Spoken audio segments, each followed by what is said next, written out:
Morning વિદ્યાર્થી મિત્રો, આગળના વિડીયોમાં આપણે 6.2 ના દાખલા નંબર 1 અને 2 નો અભ્યાસ કર્યો. હવે આપણે જોવાનો છે દાખલા નંબર 3. જોઈએ દાખલા નંબર 3. આકૃતિમાં જો AB સમાંતર C. શું કીધું છે? AB સમાંતર C. EF લંબ C. EF ની વાત કરે છે કે EF લંબ કોને કીધો છે? C અને ખૂણો GED કેટલા છે? 126. એટલે GED આ ખૂણો આપણને ટોટલ કેટલો આપી દીધો છે? 126 અંશ. તો AGE એટલે કે આ ખૂણો શોધવાનો છે. એના પછી GEF એટલે કે આપણે આ ખૂણો શોધવાનો છે. આગળ વાત કરીએ તો FGE તો FGE એટલે કે આ ખૂણો પણ શું છે? આપણે શોધવાનો છે. તો વિદ્યાર્થી મિત્રો અહીં આપણે ત્રણ ખૂણા શું કરવાના છે? શોધવાના છે. AB અને CD બંને કેવા આપી દીધા છે? સમાંતર છે. અને EF લંબ આ જે નિશાની આપેલી છે શેની છે? લંબ. એટલે કે EF લંબ શું આપી દીધા છે? CD છે. તો અને GED આપણને કેટલા છે? 126. તો આપણે જો વાત કરીએ તો આપણે આ ખૂણાને જો જોઈએ છે તો કેવો બને છે? Z બને છે. AGED આખો ખૂણો કેવો બને છે? Z. તો માટે આ ખૂણો કેટલા છે? ટોટલ 126. આ ખૂણાની જો વાત કરીએ 126 છે તો એક ખૂણો 126 તો આનું માપ પણ કેટલું થશે? 126. તો અહીં આપણે લખીએ ખૂણો AGE અને ખૂણો GED. ખૂણો GED એ Z બનાવશે તો કઈ થશે? યુગ્મ કોણની જોડતા. તો લખીએ કે એ યુગ્મ કોણની જોડ છે. તેથી તે ખૂણાનું માપ કેવું થશે? સમાન થશે. તેથી તે ખૂણાનો માપ સમાન થાય. તો અહીંયા આપણે લખી દઈએ માટે ખૂણો AGE બરાબર ખૂણો GED. AGE હવે એ આપણે આજે ખૂણો શોધવાનો હતો. GED ની કિંમત કેટલી આપી દીધી છે? 126. તો લખી દઈએ ખૂણો AGE બરાબર 126. એટલે કે આપણને પહેલો એક ખૂણો મળી ગયો AGE. આ કેટલો મળી ગયો? 126. હવે આ બે ખૂણા શોધવાના છે. તો કઈ રીતે મળશે આપણને? જુઓ આ સીધો અહીંયા આપણને આ રીતે એંગલ એટલે કે આ રીતે આપેલું છે. જે આપણે આ જે ખૂણો છે જે ટોટલ સીધો છે કેટલા અંશનો હશે? 90 અંશનો. કેમ કે કર્વ તરીકે અહીંયા આપણી પાસે કર્વ થશે કાટકોણ ખૂણો. તો અહીંયા લખી દઈએ ખૂણો FED એ કાટકોણ ખૂણો છે. તેથી તેમનું માપ કેટલા અંશ થાય? કાટકોણ તો 90 અંશ થશે. તેથી તેમનું માપ 90 અંશ થાય.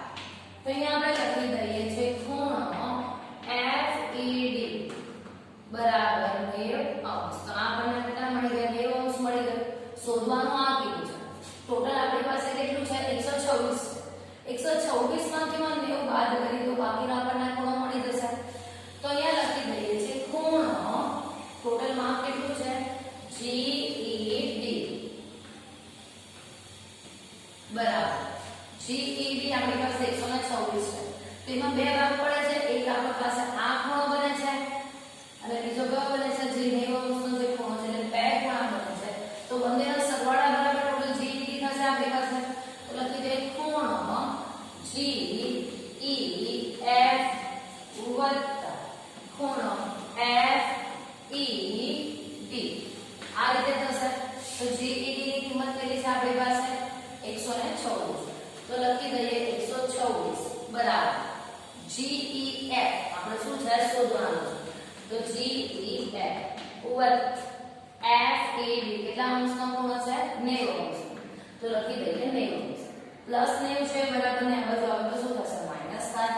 તો લખી દઈએ 126 માઈનસ 90 બરાબર ખૂણો GEF. તો 124 માંથી કેટલા બાદ કરવાના છે? 90 બાદ કરવાના છે 6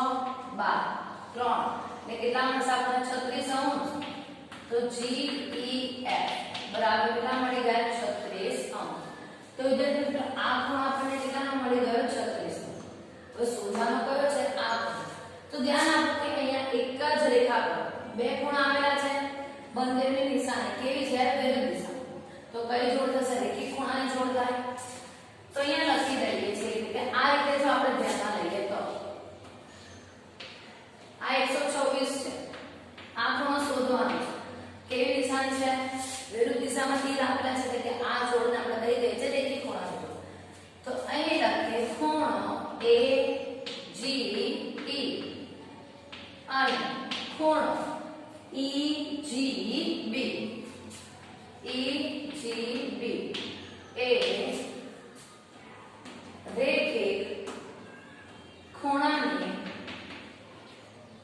રેખીય ખૂણાની જોડ છે તેમનો સરવાળો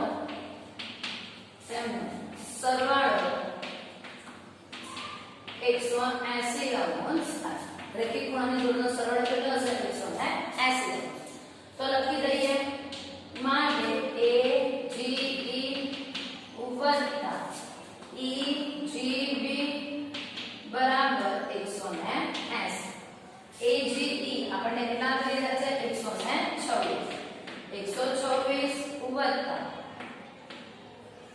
EGB બરાબર 180 પ્લસ 126 છે બરાબર ને આ બાજુ આવે તો માઈનસ તો ખૂણો EGB બરાબર 180 માઈનસ 126 180 માંથી કેટલા બાદ કરવાના છે 126 તો EGB બાદ કરી દઈએ 180 માંથી કેટલા બાદ કરી દઈએ છે આપણે 126 તો કેટલા મળશે આપણને 56 અંશ તો કે અહીંયા જવાબ કેટલો મળી ગયો 56 તો આપણને AG 124 મળી ગયા GEF કેટલા મળી ગયા 36 અને FGE એ આપણને કેટલા મળી ગયા છે કે FGE એટલે અહીંયા આપણને કીધું છે કે FGE લઈએ કે પછી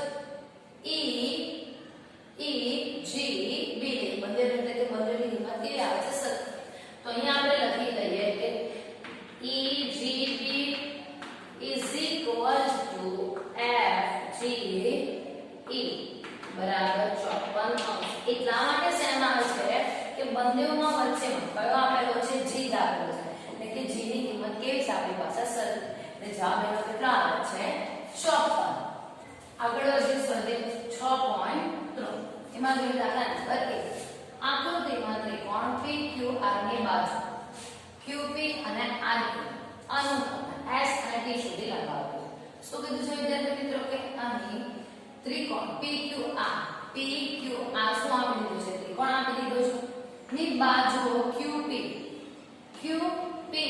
અને R અને Q શું કહે છે કે અનુક્રમ એટલે કે QP ને S સુધી અને R અને Q ને T સુધી શું કરેલી છે લંબાવેલી છે અને જો SPR 135 અંશ એટલે કે SPR કેટલો આપી દીધો છે 135 અંશ ખૂણો PQT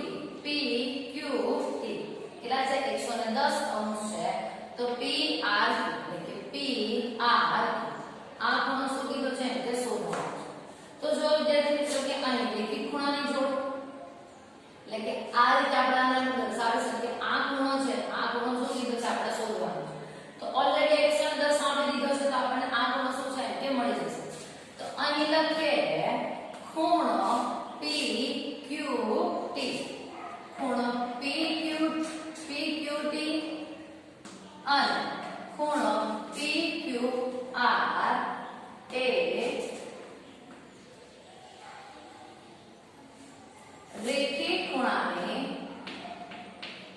રેખીય ખૂણાની જોડ છે તેમનો સરવાળો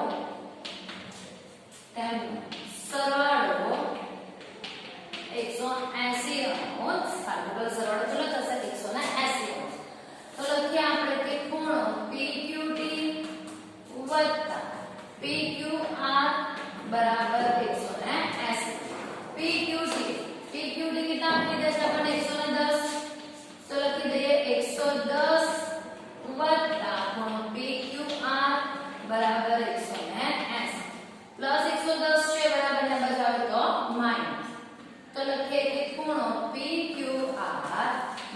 180 માઈનસ 110 તો થશે PQR બરાબર 70 અંશ.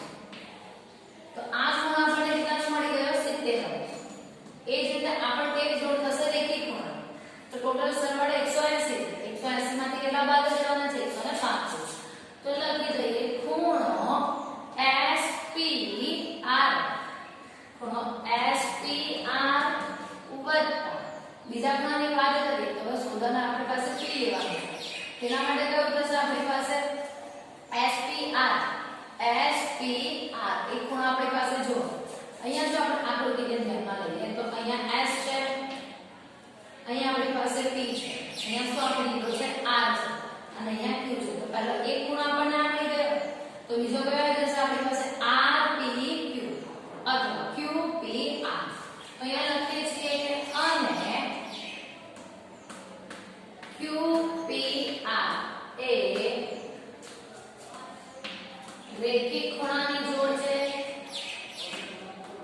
રેખીય ખૂણાની જોડ છે. તેમનો સરવાળો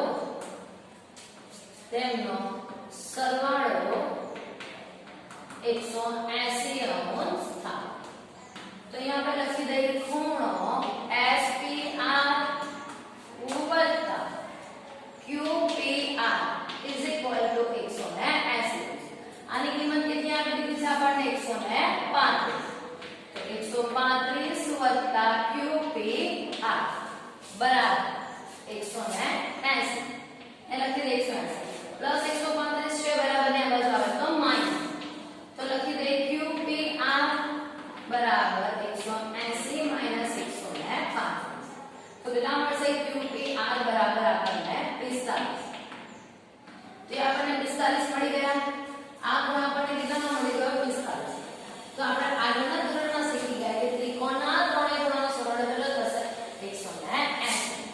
તો અહીંયા લખી દઈએ કે ત્રિકોણના ત્રણેય ખૂણાનો સરવાળો 180 અંશ થાય. કેટલો થશે 180 અંશ. તો यहाँ पे लखी दઈએ છીએ ખૂણો PQR વત્તા QRP જે સેન્ટરમાં છે એ જ લેવાના છે. QRP વત્તા RPQ લખી દઈએ છે કે RPQ બરાબર 180. તો જે ખૂણો આપણી પાસે સેન્ટરમાં ગયો છે Q તો એની કિંમત કેટલી મળેલી છે આપણને 70. તો અહીંયા લખી દઈએ છે 70 અંશ. QRP આપણે શોધવાનું છે. RPQ એટલે કે P કેવો છે આપણી પાસે વચ્ચે એની કિંમત કેટલી છે આપણી પાસે 45 બરાબર 180. 70 વત્તા કેટલા કરવાના છે 45 તો 115 વત્તા QRP બરાબર 180 પ્લસ 115 છે બરાબર એના બાજુ આવે તો માઈનસ. તો QRP બરાબર 180 માઈનસ 115. તો વાત કરીએ QRP શું કરવાની છે આપણે બાદ બાકી. તો કેટલા મળશે 5 7 એટલે કે 6. કેટલા મળી ગયા 65 અંશ. એટલે કે આનો જવાબ આપણી પાસે R નું મૂલ્ય કેટલું હશે એટલે 65 અંશ. તો આપણે ચેક કરી લઈએ કે આપણો જવાબ સાચો છે કે નહીં. એટલે કે ત્રણેય ખૂણાનો સરવાળો કેટલો થયો છે 180. 70 45 65 0 1 7 ને 8 8 ને 4 12 12 ને 6 18. ટોટલ સરવાળો કેટલો મળી ગયો 180. તો આપણો જવાબ સાચો છે તો આપણે કહી શકીએ. આગળ વધીએ દાખલા નંબર 2. આકૃતિમાં ખૂણો x બરાબર 62 અંશ અને xyz બરાબર 54. x કેટલા દીધો છે 62 છે અને xyz કેટલો કીધો છે આપણને 54 કીધો છે. જો ત્રિકોણ xyz ખૂણો xyz અને ખૂણો xzy xyz એટલે આ થશે xyz અને xzy ના દ્વિભાજક બિંદુ એટલે કે શું કરે છે સરખાઈમાં ભાગ પાડે છે. તો OY એટલે કે xyz નું કયું થશે OY અને xzy નું કયું થશે OZ. હોય તો શું શોધવાનું કીધું છે OZ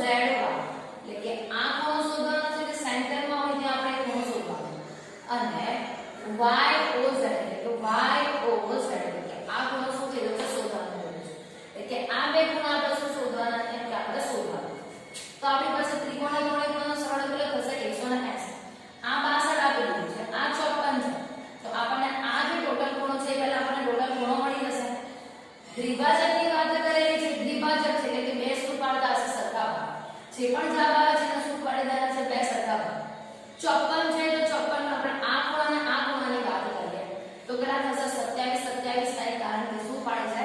સરખા ભાગ. દ્વિભાજક છે એટલા માટે. તો આપણે સૌપ્રથમ લખીએ કે ત્રિકોણના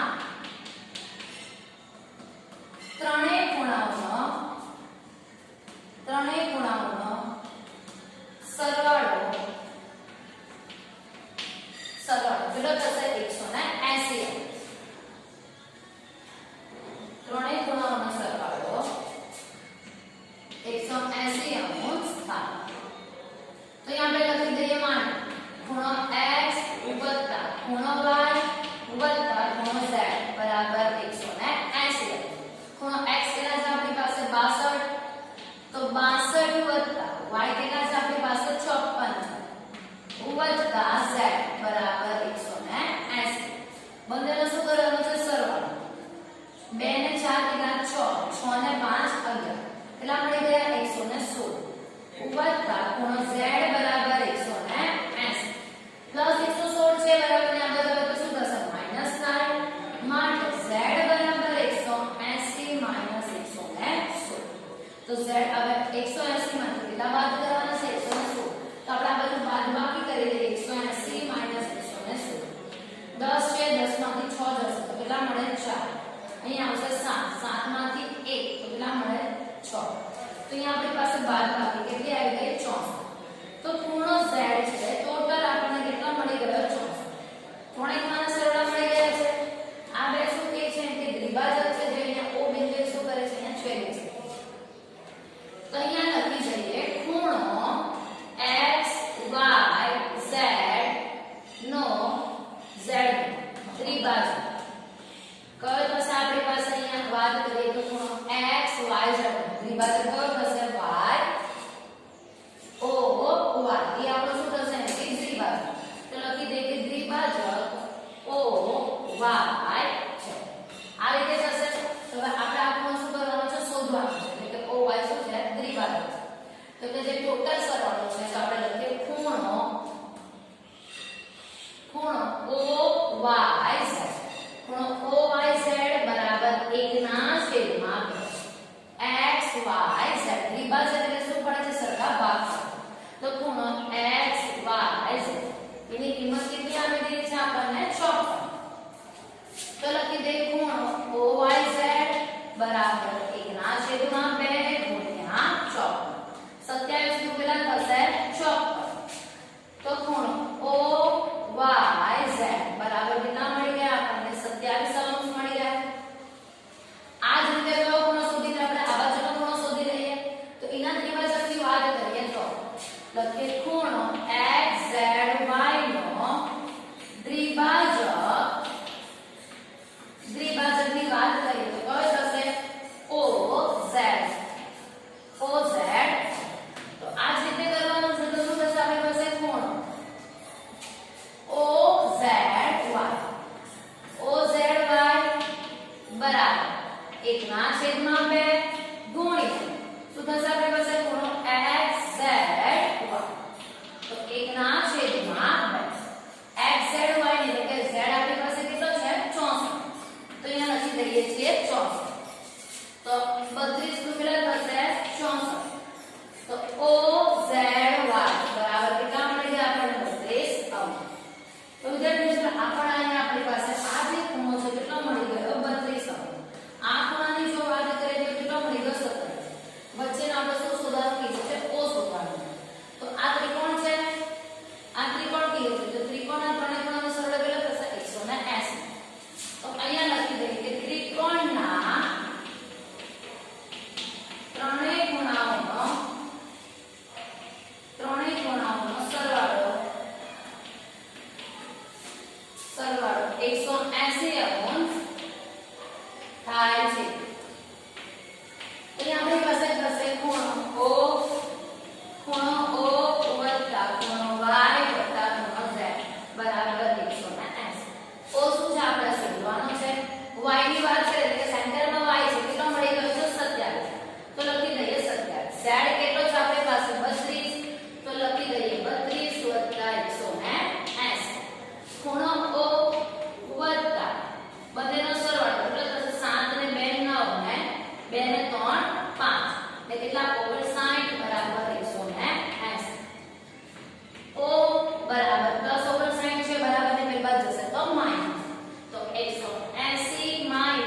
59 બાદબાકી કરી દઈએ 180 માઈનસ 59 10 10 માંથી 9 એટલે 1 અહીંયા 7 કેટલા મળશે 2 અહીં આવી જશે 1 એટલે કેટલા મળી ગયા 101 તો ખૂણો O બરાબર કેટલા મળશે 121 અંશ તો વિદ્યાર્થી મિત્રો અહીં આપણને શોધવાના શું કીધા હતા ખૂણો